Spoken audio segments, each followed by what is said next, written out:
आप देख रहे हैं फियर 99। तो चलिए दोस्तों, बढ़ते हैं आज की कहानी की ओर। वह रात अमावस की रात थी। एक समय की बात है, अकालगढ़ में कभी भी अकाल नहीं पड़ा था और अकाल अब पड़ता है। इस गांव के अकाल पड़ने की भी एक कहानी है। अकालगढ़ में दो भाई नीरज और राजू अपनी बीवी के साथ बढ़िया रहा करते थे। राजू और नीरज में अच्छी बनती थी। नीरज का विवाह नहीं हुआ था पर होने वाला था। कुछ दिनों बाद नीरज की भी शादी हो गई। कुछ दिनों तक तो ठीक ठाक चल रहा था पर उसकी बीवियों में आपस में नहीं बनती थी, तो उन्होंने अलग अलग रहने का फैसला किया। दोनों अलग अलग रहने लगे। राजू अलग होने पर बहुत कमज़ोर हो गया था। पहले वह भाई नीरज के साथ थोड़ा बहुत कामकाज कर लिया करता था। वह दिन ब दिन और कमज़ोर होता जा रहा था और उसकी आर्थिक परिस्थिति भी खराब हो गई थी। नीरज अपना कामकाज सही करता था। उसने अपनी मेहनत से काफ़ी अनाज खेत से उगाया। यह सब देख देख कर उसका भाई राजू बहुत जलता था, पर नीरज अपनी तरफ से सही था। एक दिन राजू और उसकी पत्नी ने मिलकर नीरज की पत्नी को रात में मार दिया। नीरज किसी काम से बाहर गया हुआ था। दोस्तों, वह रात अमावस की रात थी। चांद अपनी पूरी रोशनी पर था। तारे टिमटिमा रहे थे। रात बिल्कुल शांत थी।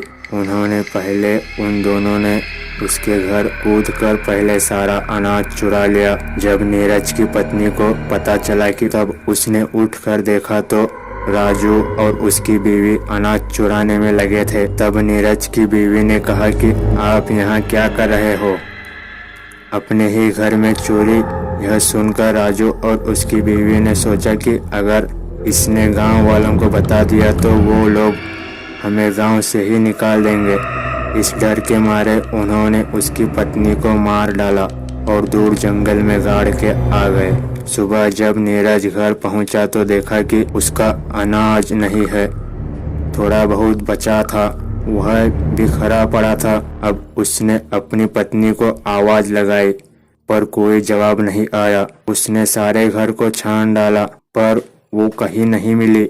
फिर उसने अपनी भाभी से पूछा कि मेरी बीवी कहाँ गई, तो उसने हड़बड़ा के बोला कि मुझे नहीं पता, कल शाम तक तो घर पर ही थी। इतना पूछकर उसने पड़ोसियों से पूछा तो किसी ने कहा पता नहीं और किसी ने बताया शाम तक तो घर पर ही थी।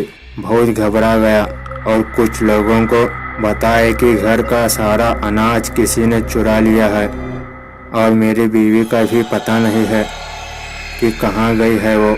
उसने घर जाके फिर देखा तो उसे उन गेहूं से एक चाकू मिला और कुछ खून भी पड़ा था। उसे सब कुछ समझ में आ गया कि उसे किसी ने मार के सारा अनाज चुरा लिया है।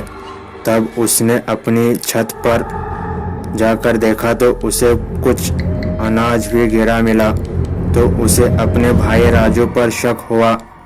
पर नीरज वैसे भी अपने भाई राजू की बहुत इज्जत करता था, इसलिए उसने कुछ कहा नहीं। तब एक दिन राजू ने कहा कि तू अकेला मत रहा कर, हमारे साथ ही आजा, हम साथ ही रहेंगे। वह राजू को मना तो नहीं कर सकता, इसलिए वह उसके साथ मन मार के रहने लगा। गांव के कुछ लोग उसकी बीवी को गंदी औरत कहने लगे और कहते थे कि सारा अनाज लेकर भाग गई। बेचारी नीरज अकेला रह गया, चुड़ैल कहीं की। यह सब बातें उसे सुनने को मिल रही थी। वह बेचारा क्या करता, अपने भाई को कुछ नहीं कर सकता था। एक दिन की बात है, गांव के कुछ लोग जंगल से लकड़ी लेने गए थे, तो वे लकड़ी काट ही रहे थे। तब उन्हें किसी स्त्री के रोने की आवाज़ सुनाई दी, तो उन्होंने कहा कि इस जंगल में कौन रो रहा है, कहीं कोई रास्ता तो नहीं भटक गया है। तो वो लोग जिधर से आवाज़ आ रही थी उसी तरफ चल दिए। कुछ दूर चलकर उन्होंने देखा कि एक औरत पेड़ के नीचे बैठकर रो रही है। जब तक वो उसके पास पहुंचते वह गायब हो गई। उन लोगों ने जब इस तरह का दृश्य देखा तो वो घबरा गए।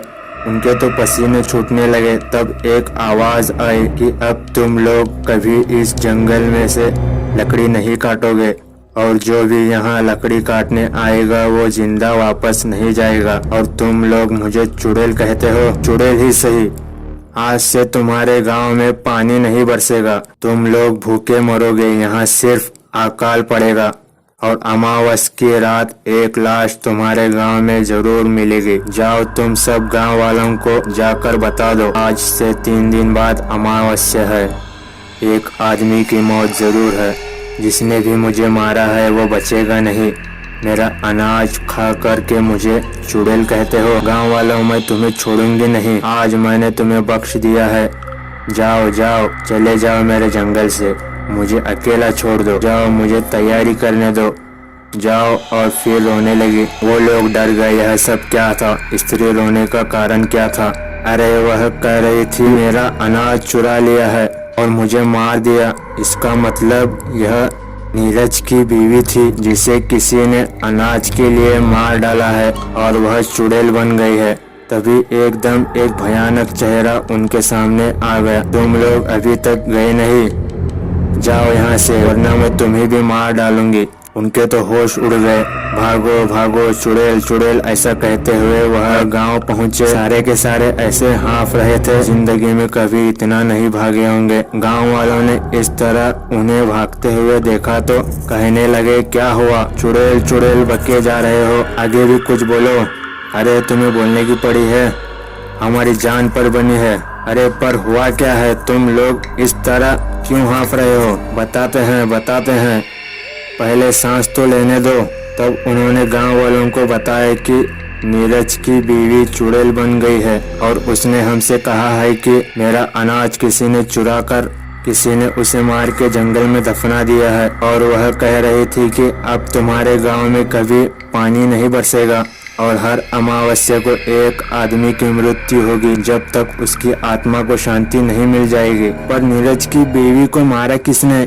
कुछ लोगों ने कहा पता नहीं, कोई तो है इस गांव में जिसने यह पाप किया है कि एक हिंदू औरत को दफना दिया। पर जिसने भी यह काम किया है उसकी वजह से सारा गांव मुसीबत में पड़ गया है। यह बात सुनकर राजू भी वहां पहुंच गया और सब बातें सुनकर उसके होश उड़ गए। वह घबरा सा गया और कहने लगा, वो चुड़ैल कोई और होगी, वह चुड़ैल नहीं बन सकती, वह तो अनाज लेकर भाग गई है। गांव वालों ने कहा, वो तो अमावस्या को ही पता चलेगा कि किसने उसकी हत्या की है। चलो अपने अपने घर जाओ सब लोग, जो होगा देखा जाएगा। राजू के चेहरे पर 12 बज चुके थे और वह भागता हुआ अपनी बीवी के पास पहुंचा और बोला कि हम लोग अब नहीं बचेंगे। आज से 3 दिन बाद अमावस्या को वो चुड़ैल हमें मार डालेगी। वो बोले, तुम पागल तो नहीं हो गए? तुम्हारी तबीयत तो सही है, क्या हो गया है? चुड़ैल हमें मार डालेगी? कौन चुड़ैल? अरे वही नीरज की बीवी जिसको हमने मार कर जंगल में दफना दिया था। क्या? हाँ, वो सारे गांव वाले कह रहे थे। नीरज ने यह सारी बातें छुप कर सुन ली थी और अनजान बनकर बोला, भैया इतना क्यों डरे हुए हो? कौन तुम्हें मार डालेगा? अरे नहीं, वो तो मैं तुम्हारी भाभी को उस चुड़ैल के बारे में बता रहा था। फिर यह सुनकर नीरज चला गया। पर राजू के रातों की नींद खराब हो गई। वह बहुत डरा हुआ था। वह अपने में भी उस चुड़ैल को देखकर डर जाता था। वो और उसकी पत्नी बहुत परेशान थे। उसकी पत्नी सोचती थी कि पहले वो मुझे मारेगी और वो अपना सोचता था। दोनों ही डरे हुए थे। उन्हें समझ में नहीं आ रहा था कि क्या करें। 2 दिन ऐसे ही निकल गए। तीसरे दिन अमावस थी। सारा गांव डरा हुआ था। सब लोग यही बात कर रहे थे, पता नहीं आज किसकी मौत है। शाम होते ही सब लोग दरवाजा बंद करके सो गए। रात के 12 बज गए। सारा गांव जाग रहा था। नीरज तो बेफिक्र होकर बाहर ही सो रहा था। गांव वालों को तो उस मनहूस घड़ी का इंतजार था। सारे गांव वाले डरे हुए थे। कुत्ते भौंक रहे थे। पता नहीं कौन सी कयामत आने वाली है। अचानक किसी स्त्री के रोने की आवाज सुनाई दी। सारे लोग डर गए। वो समझ गए कि वो आ चुकी है। नीरज ने देखा कि एक औरत रोते हुए उसके ओर आ रही है। बाल बिखरे हुए चेहरे पर चांदनी रात में उसकी आंखें चमक रही थी। वह पहले तो डरा। वह उसके पास आकर बोली, तुमने मेरी खबर तक नहीं ली कि मैं कहाँ चली गई हूँ। तुम भी इन गांव वालों की बातों में आ गए। तुम्हें पता है जब तुम उस दिन बाहर गए थे उस दिन इन लोगों ने मुझे मारकर सारा अनाज चुरा लिया था। हाँ, मैं जानता था कि कुछ तो जरूर हुआ है, पर तुम इस हालत में मैंने कभी सोच भी नहीं सकता। और तुम मेरे भाई को मारने के लिए यहाँ आई हो। जाओ, लौट जाओ। भगवान ने चाहा तो सब कुछ ठीक हो जाएगा। भगवान से प्रार्थना करूंगा। वो चिल्लाई नहीं, तुम्हें तो मेरे साथ होना चाहिए था। तुम भी इन गांव वालों की तरह बन गए। भगवान क्या खाक ठीक करेगा। अब मैं इस गांव को बर्बाद करूंगी। और तुम्हें क्या लगता है कि मैं तुम्हारे कहने पर तुम्हारे भाई को छोड़ दूंगी? नहीं, मैं इस दिन के लिए कितना रोई हूँ और कितना तड़पी हूँ। मैं उसे नहीं छोड़ूंगी। उन दोनों में से एक की मौत आज जरूर है। नीरज बोला, नहीं, तुम ऐसा नहीं कर सकते। तुम मेरे बीच में मत आओ, नहीं तो मैं तुम्हें भूल जाऊंगी कि तुम मेरे पति भी हो।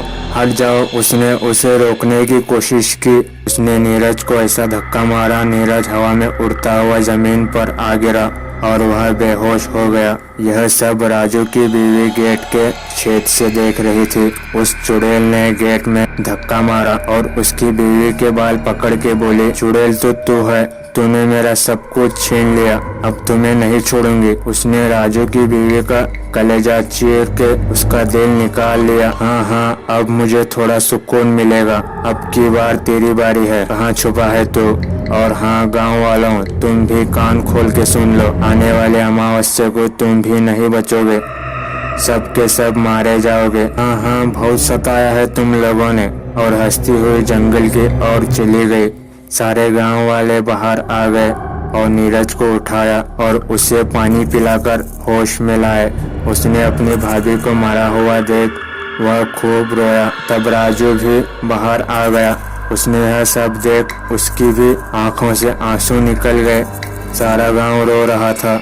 सुबह उसके शव को जलाया। सारे गांव वाले राजू से भला बुरा कह रहे थे कि इसकी वजह से हम सब लोग एक दिन ऐसे ही मरेंगे। सारे गांव वाले, हाँ, इसकी ही वजह से हमारे लिए यह मुसीबत खड़ी हुई है। इसको तू नरक भी नहीं झेलेगा। अपने ऐसे भाई के साथ तूने धोखा किया है। नीरज बोला, शांत हो जाओ, भगवान हमारी मदद जरूर करेगा। ऐसा कोई तो होगा, कोई खुदा का नेक बंदा ही अब हमें बचा सकता है। तो सब लोग भगवान से प्रार्थना करने लगे, भगवान हमें इस मुसीबत से निकालो प्रभु, अब तो हम तुम्हारी शरण में हैं। भगवान तो बस जो लोग भूल जाते हैं उसको याद दिलाते हैं। भगवान भी बड़े दयालु है, तुरंत सुन लेते हैं। तो उस गांव में किसी की मौत आने से पहले भगवान ने एक फरिश्ते को उस गांव में भेज दिया। उसका नाम था विराट। वह भगवान को मानने वाला एक नेक बंदा था। वह किसी काम से वहां से गुजर रहा था। रात होने वाली थी, इसलिए उसने सोचा कि क्यों न मैं रात भर यही ठहर जाऊं। वह उस गांव की ओर चल दिया। कमर में तलवार लटकाए हुए, राजाओं जैसे कपड़े पहने हुए वह पहुंच गया। अजनबी को देखकर कुछ लोगों ने पूछा कि तुम कौन हो, कहां से आए हो? उसने कहा कि मैं विराट हूँ और किसी काम से यहाँ से गुजर रहा था। रात होने वाली है तो सोचा क्यों न मैं यहाँ रात भर रुक जाऊं। एक गांव वाले ने पूछा, अच्छा, तुम ही वो विराट हो जिसे लोग भगवान का भेजा हुआ फरिश्ता कहते हैं? उसने कहा, हाँ। सब लोग उसके पैरों में गिर पड़े। भगवान ने हमारी सुन ली, तुम जैसे फरिश्तों को भेज दिया। विराट, हमें बचा लो, हमें उस चुड़ैल से बचा लो। तुम ही हो जो हमारी मदद कर सकते हो। विराट बोला, अरे यह क्या कर रहे हो? पहले खड़े हो जाओ। फिर सब खड़े हो गए। अब बताओ बात क्या है? तुम इतना घबराए हुए क्यों लग रहे हो? गांव में एक चुड़ैल हम सबको मार डालेगी। मैं आ गया हूँ ना, सब कुछ ठीक हो जाएगा। आओ सारे बताओ मुझे क्या हुआ है। तब गांव वाले ने सब कुछ बता दिया और कहा, राजू, जो तुमसे जो लालच में जो कुछ बुरा हुआ उसे तुम भूल जाओ और हमारा साथ देकर इस गांव को बचाओ। और नीरज, तुम अपने बड़े भाई को माफ कर दो। नीरज, मैं तो भाई से कभी गुस्सा नहीं हुआ, मगर आप लोगों को लगता है कि मैं गुस्सा हूँ, तो भाई मुझे माफ कर देना। और उसने राजू के पैर छू लिए। राजू ने उसे उठाकर गले लगा लिया।